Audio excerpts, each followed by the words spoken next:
নমস্কাৰ বন্ধুসকল, মই হিৰেন। আজি আমি জানিম এই 2025 বৰ্ষৰ এই মাহটোত আপোনালোকৰ সম্পূৰ্ণ ৰাশিফলৰ বৰ্ণন। এই মাহটোত মিথুন ৰাশিৰ ব্যক্তিসকলে কেনেধৰণৰ ফলাফল লাভ কৰিব।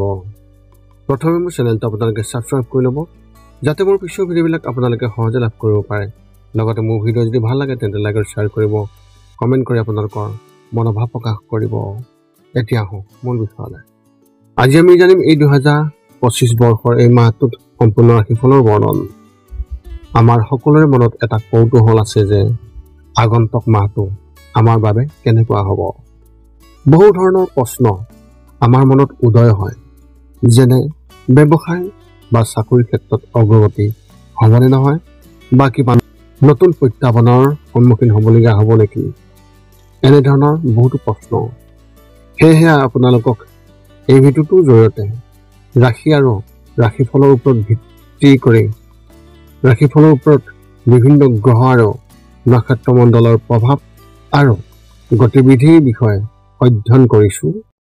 এই কথা মনত ৰাখি আমি আপোনালোকক এই 2025 বৰ্ষৰ এই মাহটোত ৰাশিফলৰ মতে সঠিক মূল্যায়ন কৰিছোঁ, যাতে আপোনালোকে সেই অনুসৰি প্ৰস্তুতি চলাব পাৰে। আপোনালোকে এই ভিডিঅ'ত আপোনালোকৰ পৰিয়াল, আৰ্থিক, কেৰিয়াৰ, শিক্ষা, প্ৰেম আৰু স্বাস্থ্যৰ লগতে আৰু বিভিন্ন তথ্য আপোনালোকে এই ভিডিঅ'ত লাভ কৰিব। ইয়াৰ দ্বাৰা আপুনি জানিব পাৰিব যে আপোনাৰ ৰাশিফলৰ অনুসৰি কি কি প্ৰস্তুতি চলাব লাগিব। গতিকে আপোনাৰ ৰাশিফল অনুসৰি প্ৰস্তুতি চলাওক। অৱশ্যে আপোনালোকক এইটো জনা উচিত যে এই ভিডিঅ'টোত দিয়া যি তথ্য, এই তথ্য কোনো ব্যক্তি হিচাপে নহয়, ৰাশিফলৰ ওপৰত হোৱা যি প্ৰভাৱ, সেই প্ৰভাৱৰ বিবেচনা অনুসৰিহে এই ভিডিঅ'ত উল্লেখ কৰা হৈছে এই সকলোবোৰ তথ্য। গতিকে এনেদৰে আপুনি আপোনাৰ জীৱনত ঘটিব পৰা সকলো কথাৰ তথ্য লাভ কৰক। গতিকে কোনো পলম নকৰাকৈ এতিয়া আমি এই 2025 বৰ্ষৰ এই মাহটোত যি ৰাশিফলৰ বৰ্ণন, সেই ৰাশিফলৰ বৰ্ণন আপোনালোকক আগবঢ়াবলৈ আগবাঢ়িছোঁ। সৰ্বপ্ৰথম পাৰিবাৰিক জীৱনৰ ক্ষেত্ৰত এনেধৰণৰ। এই মাহটো আপোনাৰ পাৰিবাৰিক জীৱনৰ বাবে এক উদযাপনৰ দিন হ'ব। হয় আপুনি কোনোবা ডাঙৰ অনুষ্ঠানলৈ যাব, নহয় আপুনি আপোনাৰ ঘৰতে কোনোবা ডাঙৰ অনুষ্ঠানৰ আয়োজন কৰিব। ইয়াৰ বাবে ঘৰত সুখৰ পৰিৱেশ হ'ব যদিও ব্যস্ততাও অধিক হ'ব। কোনোবা বা আনজন ঘৰলৈ অহা যোৱা কৰি থাকিব। এই সময়ছোৱাত আপুনি আপোনাৰ পৰিয়ালৰ সদস্য আৰু বন্ধু বান্ধৱীক লগ পাই থাকিব আৰু সুখ দুখৰ মুহূৰ্ত ভাগ কৰি থাকিব। কিছু পৰিয়ালৰ কামক লৈ চিন্তা থাকিব, কিন্তু কথা বতৰাৰ জৰিয়তে সমাধান হ'ব। যদি পৰিয়ালৰ কোনো সদস্যৰ সৈতে বিবাদ হৈছে, তেন্তে এই মাহটো ইয়াৰ সমাধান হোৱাৰ সম্ভাৱনা অত্যন্ত প্ৰবল। ব্যৱসায় আৰু চাকৰিৰ ক্ষেত্ৰত এনেধৰণৰ। এই মাহত আপুনি বহুতো পুৰণি বা নতুন পেমেণ্ট কৰিবলগীয়া হ'ব পাৰে, যাৰ বাবে আপোনাৰ আৰ্থিক অৱস্থা মানসিক চাপৰ হৈ থাকিব। যদিও আপুনি আপোনাৰ ব্যৱসায়ত সফলতা লাভ কৰিব আৰু আয়ো আগৰ তুলনাত বেছি হ'ব, কিন্তু আপোনাৰ খৰচো বৃদ্ধি পাব। যদি আপুনি ক'ৰবাত ধন বিনিয়োগ কৰিছে, তেন্তে তাৰ পৰাও লাভ পাব। যদি আপুনি ব্যক্তিগত খণ্ডত কাম কৰি আছে, তেন্তে আপোনাৰ ওচৰৰ কোনোবা এজনৰ পৰা সহায় পাব। তেওঁলোকৰ পৰা নতুন চাকৰিৰ প্ৰস্তাৱো আপুনি লাভ কৰিব পাৰে, যিটো ভৱিষ্যতে আপোনাৰ বাবে উপকাৰী বুলি প্ৰমাণিত হ'ব। চৰকাৰী চাকৰি কৰা ব্যক্তিসকলে এই মাহত কোনো সমস্যাৰ সন্মুখীন নহ'ব। শিক্ষা আৰু কেৰিয়াৰ ক্ষেত্ৰত এনেধৰণৰ। যদি আপুনি স্কুলত পঢ়ি আছে আৰু নতুন কিবা এটা কৰিবলৈ ভাবিছে, তেন্তে কোনো পাঠ্যক্ৰমত যোগদান কৰা বা আন কিবা এটা, তেন্তে এই মাহটো তাৰ বাবে খুবেই ভাল হ'ব। এই মাহটো আপুনি আপোনাৰ দক্ষতা চিনাক্ত আৰু নিখুঁত কৰাত কটাব। এই সকলোবোৰ ভৱিষ্যতেও অতি উপযোগী হ'ব। গতিকে বেছি চিন্তা নকৰিব, আগবাঢ়ি যাওক। কলেজত পঢ়ি থকা ছাত্ৰ ছাত্ৰীসকলৰ বাবে এই মাহটো অত্যন্ত প্ৰত্যাহ্বানমূলক হ'ব। যদি আপুনি কোনো প্ৰকল্পত কাম কৰি আছে তেন্তে সাৱধান হওক, কাৰণ ইয়াত আপুনি বিফলতাৰ সন্মুখীন হ'ব পাৰে। প্ৰতিযোগিতামূলক পৰীক্ষাৰ বাবে প্ৰস্তুতি চলোৱা ছাত্ৰ ছাত্ৰীসকলে চাকৰি পাবলৈ অধিক কষ্ট কৰিব লাগিব। প্ৰেমৰ ক্ষেত্ৰত এনেধৰণৰ এই মাহত আপুনি আপোনাৰ প্ৰেম জীৱনত হতাশাৰ অনুভৱ কৰিব। আপুনি অনুভৱ কৰিব যে আপুনি আপোনাৰ প্ৰেমিক বা প্ৰেমিকৰ বাবে অত্যাধিক কাম কৰি আছে, আনহাতে সন্মুখৰ পৰা তেনেকুৱা একো দেখা নাযায়।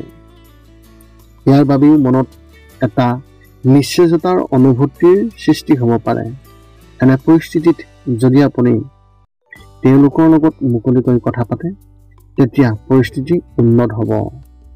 যদি আপুনি বিয়াৰ বাবে অপেক্ষা কৰি আছে আৰু আপোনাৰ পৰিয়ালে আপোনাৰ বাবে এজন সংগী বিচাৰি আছে তেন্তে ইয়াত খৰখেদা নকৰিব আৰু আক্ৰমণাত্মক মনোভাৱৰ পৰা আঁতৰি থাকিব। আপোনাৰ বাবে উপযুক্ত সম্পৰ্কৰ বাবে অপেক্ষা কৰি আছে। এই মাহত অবিবাহিত লোকসকল হতাশ হ'ব যদিও তেওঁলোকে হয়তো কাৰোবাৰ লগত কথা বতৰা আৰম্ভ কৰিব, কিন্তু বেছিদিন নাথাকিব। স্বাস্থ্যৰ ক্ষেত্ৰত এনেধৰণৰ নিজকে ফিট কৰি ৰখাৰ প্ৰচেষ্টা এই মাহত ফলপ্ৰসূ বুলি প্ৰমাণিত হ'ব আৰু আপুনি আগৰ তুলনাত অধিক সতেজ অনুভৱ কৰিব। যদিও মাহৰ দ্বিতীয় সপ্তাহত চকুৰ কিছু সমস্যা হ'ব পাৰে, কিন্তু বেছি দিন নাথাকিব।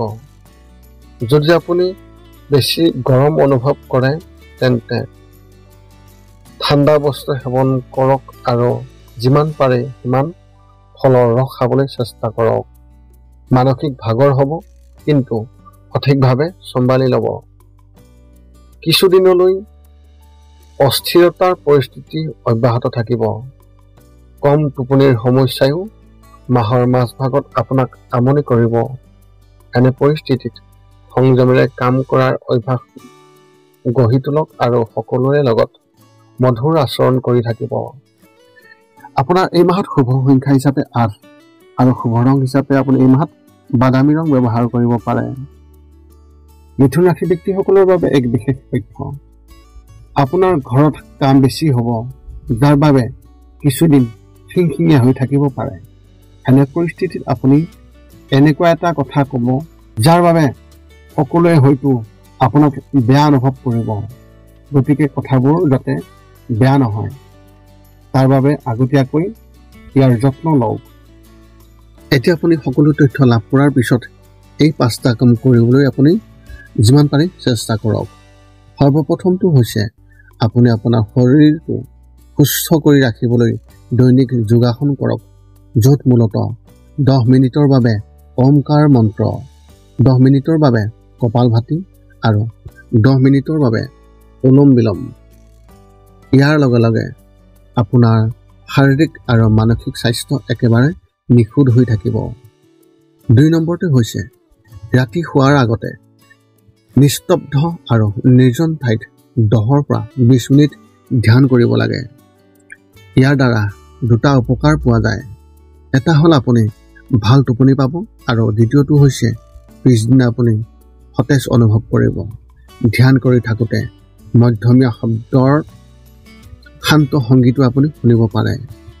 3 নম্বৰটো হৈছে প্ৰতি মংগলবাৰে পুৱা নিশ্চয় হনুমান চালিচা পাঠ কৰক আৰু হনুমান মন্দিৰ দৰ্শন কৰক, নতুবা আপুনি বিষ্ণু মন্দিৰ দৰ্শন কৰক। ইয়াৰ দ্বাৰা আপোনাৰ আৰু আপোনাৰ পৰিয়ালৰ যিকোনো সদস্যৰ সংকট দূৰ হ'ব আৰু সদায় সুখ আৰু শান্তি থাকিব। 4 নম্বৰটো হৈছে ঘৰৰ বাহিৰত গৰু আৰু কুকুৰক প্ৰতিদিনে আপুনি পাৰিলে খাদ্য খুৱাব লাগে। খাদ্য খোৱা আৰু যদি পাৰে চৰাই চিৰিকটি আদিকো খাদ্য আৰু পানীৰ যোগান ধৰক। এই পৃথিৱীখন যিমান আমাৰ সিমানেই সিহঁতৰো। নিতৌ ইহঁতক খুৱাই আমি তেওঁলোকৰ পৰা এক আশীৰ্বাদ লাভ কৰিব পাৰোঁ আৰু আমাৰ ওপৰত থকা গ্ৰহবোৰৰ কুপ্ৰভাৱ দূৰ হ'ব। সদশেষত 5 নম্বৰটো হৈছে আপুনি পাৰিলে মাজে মাজে চৌপাশৰ দুখীয়া ব্যক্তিসকলক আপুনি পাৰিলে সহায় কৰক আৰু ভোকাতুৰ ব্যক্তিসকলক আপুনি পাৰিলে খুৱাবলৈ চেষ্টা কৰক। এই আছিল মিথুন ৰাশি ব্যক্তিসকলে এই 2025 বৰ্ষৰ এপ্ৰিল মাহটোত লাভ কৰিবলগীয়া সম্পূৰ্ণ ৰাশিফলৰ বৰ্ণন। যদি আপোনাৰ মনত এতিয়াও জ্যোতিষ সম্বন্ধীয় কিবা প্ৰশ্ন আছে তেন্তে আপুনি আমাক এই ভিডিঅ'ৰ তলত কমেণ্ট কৰি আপোনাৰ প্ৰশ্ন আমাক অৱগত কৰাওক আৰু আমি আপোনালোকৰ প্ৰশ্নৰ উত্তৰ সকলো সময়তে দিবলৈ আমি সকলো সময়তে সাজু আছোঁ। যদি মোৰ ভিডিঅ'টো ভাল লাগিল তেন্তে লাইক শ্বেয়াৰ কমেণ্ট কৰিব আৰু চেনেলটোৰ লগত সংযোগ ৰাখিবলৈ আপুনি মোৰ চেনেলটো ছাবস্ক্ৰাইব কৰি থ'ব। যেতিয়া আমি পুনৰ লগ পাওঁ অন্য এটা ভিডিঅ'ত এই চেনেলটোৰ জৰিয়তে পুনৰ লগ পাম অন্য এটা ভিডিঅ'ত। আজিলৈ ধন্যবাদ।